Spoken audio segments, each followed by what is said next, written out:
If you wouldn't hire yourself, this is the first problem. This is what agents struggle with. They feel less confident because they just don't know. There's so many things when you get into the business, or even when you're in the business, that could come up. Every transaction's different. So here's what we need to do. We need to stop reacting. We need to start focusing our energy in our zone of expertise and feeling confident about the decisions moving forward. Act as a CEO, not an employee. We're going to talk about how to dial that in for your real estate business next.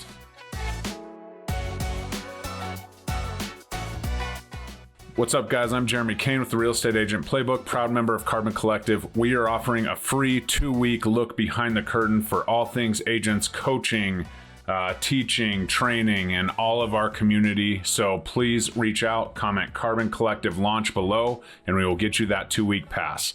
If you're not new, please like, comment, subscribe. If you're listening over on the podcast, please leave a review. But let's dive into this exactly, because the first things first is the mindset shift, right? Agents think there's a lead gen problem. The truth is there's actually a leadership problem. And if we can stop just focusing on the new leads every single day, like prospecting is a hamster wheel, and we must start to step back and act a little bit differently in our day-to-day so that we can actually act as a CEO. We can come across organized, and then we can figure it out. And here's the deal. It's not all about knowing everything or whatever. It's how we react, right? If you don't know the answer to the question, step back and just say that, right? CEOs don't know everything. They still utilize AI. They still have, mentors and people that they look up to.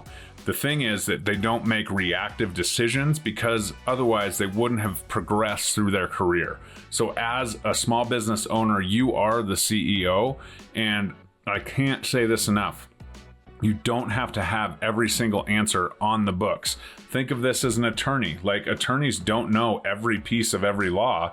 They get the information, they go back and they study the specific laws or, guidelines that they need to go from, and then they build their case. No different in real estate. Gather the information and then step back and strategize appropriately. This is how a true business owner or CEO reacts to most situations. So I get it. Reacting feels very much productive, but does it kick the can down the road, right? We must structure our weeks and structure our businesses appropriately. We must have time to work on the books and work in the business, on, dealing with clients and building, campaigns and follow up and all of that. But we also have to work on the business, looking at our ledgers, making sure our budget's within line, making sure that our inputs and outputs are appropriately staggered. This is a way for you to organize your time. You must put this in, because if you're always client facing, you're always there, you have to react because there's no time to do the research you need to do it. So we need to structure our time to be client facing, be out there, be prospecting, but then we also need time for research and time to, really, organize and strategize. And maybe that's a different zone. Maybe you go to, a quiet coffee shop or something like that, or maybe a loud one, wherever you work best. But organize your week as appropriately, and then it will go. And then you have to schedule time for follow-up. If we're moving towards this model, we have to build it into our calendar. We can't just say, okay, I'm done reacting to everything. I'm done giving an answer on the spot. We are not AI bots. We do not have to give specific answers and make decisions on strategies and plans based on, our current in-person, conversations. So here we are, right? We've made that change. Okay, we've adjusted. We're no longer going to react. Certainly we can make some, easy decisions on the fly. We can talk about negotiations. We can fill out an inspection objection. We can, throw out content ideas, but then we have to go back. We have to create a system, right? So what's the system that you need to stay top of mind with your real estate clients? How are we going to focus this in? How are we going to deliver all of this value that we have because we're much more organized now? For instance, I do a ton of videos. I do a ton of videos for agents. I do a ton of videos for, my current market that I serve, which is Denver, Colorado and Northern Colorado, So I have to have a system, right? I have to have some brainstorming time. I have to have some content creation time. I have to have some ChatGPT time. And then I need time to actually record the content, right? All of this goes into my daily and weekly routines. Okay, I film on certain days. I create content over, the course of the week. When people ask me questions, I put it in my notes, and then I have to get it to my computer, kind of have conversations with AI and ChatGPT, and then I have to help plan and optimize, right? I have to plan out the bullet points, and I have to do that. So when I'm at ChatGPT in that time, that's what I'm doing. It knows me, it knows my voice, it spits out an outline, I tweak it, I change it. Then we come up with titles and descriptions and thumbnails together, and then I have it all set, and then I need to film it. And that's a process that I go through. So, for instance, if you're working on a buyer, right? Okay, we need to have an initial conversation on the phone. When do we have those? Then we have to have time blocks for consultations and new agent onboarding or new client onboarding, so that we can bring them into our sphere and get them set up, get their search set up, get them connected with a lender, or their finances set up. And so it's all just a system, but it has to take precedent.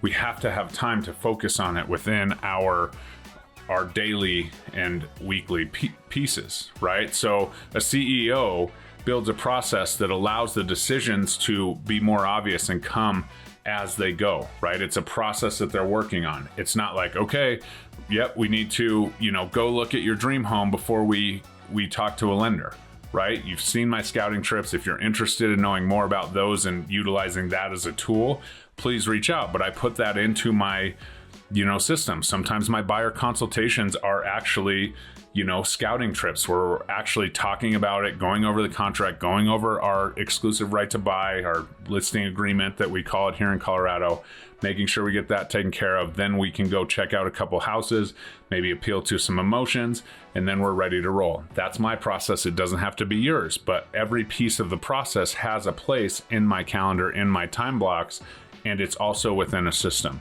This comes first, then we have options to either go straight to the lender or a scouting trip. And then from there, if we have a scouting trip, then we need to connect with a lender. If we talk to a lender, then we need to set up a search, and we kind of do it as it goes. So that's how I flex and make sure, but there's a step-by-step process to every piece of it, right? So we must absolutely have the time blocks and have our schedule laid out so that we can be productive both in all the businesses we run, for the people at home, for our families, for ourselves. And we have to make sure that that all kind of flows together. So then once we have that planned out, I'm here to tell you it's not going to go perfect. And so we have to make pivots, we'll have to make adjustments, but as long as we're keeping true to our systems and processes, those systems and those pivots can be one-offs and very much, consumable, right? We can actually take care of the situation. We don't have to freak out. It doesn't have to be a panic moment, right? And another reason that I do that is because I have so many people. I use other people. I leverage other people, other platforms to make my client's journey more catered to them, right? It's very important to me that they have options of lenders, but what I do is I say, okay, these are kind of the personalities. These are the people that probably will best suit you. Sometimes they go to them, they're like, Jeremy, I hate that person, right? Not really, but sometimes they just don't mix, right? They don't mash. And so, okay, then we're gonna go back and we have to kind of redo that and we have to go a different route. And so that's the plan. I want my people to feel 100% comfortable with the referral partners that I work with. That's why I have a vast amount of referral partners. Some lenders are very much like focused on the investment and the journey and, making sure we're focused on that. Some are very much on the front end, like, okay, how are we feeling? How's this? You can tell from, conversations with these clients how to do it, but then we're leveraging other people, right? Once I bring a lender into, the process and they're a part of my team for that transaction, well, then we're all working together. The lender's going to help work together. They're going to say, hey, I asked for these documents, I didn't get them, so they're bouncing them back to me. So you kind of see how we're all working together to move the process forward, right? This is the biggest thing, is people try and dictate that, and I'm a real estate agent, my value is that I have to quarterback every situation. No, I'm the real estate agent, and my team will help you through all of it.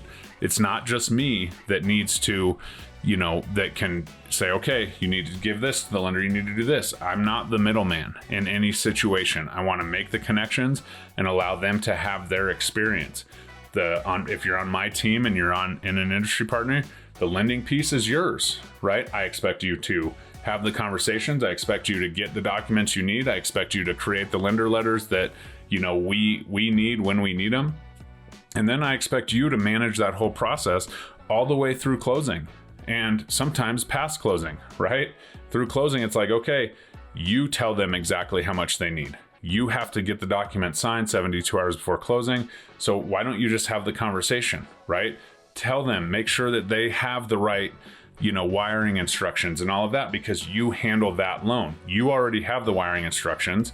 So make sure that you tell them where to get them from, so we're within the same, scope. That's powerful to me, because that's time back. I don't have to call my client and say, hey, did you get the X amount of dollars and cents, and did you make sure you set up the wire, or did you get the cashier's check? Because the lenders on my team know that that's their part of the bill, because I don't want to say something and then something changes and then the lender tells them a different amount, and all of a sudden we have all this chaos. I let them stay in their lane, I stay in mine. But all of this is because I can leverage that team, and I build relationships with all of these people, so they know. It's no different than the inspection, right? Here's your inspector. He's going to give you, or she is going to give you education on this home. It's going to be, an 80-page document of everything you need to know about your investment that you're buying.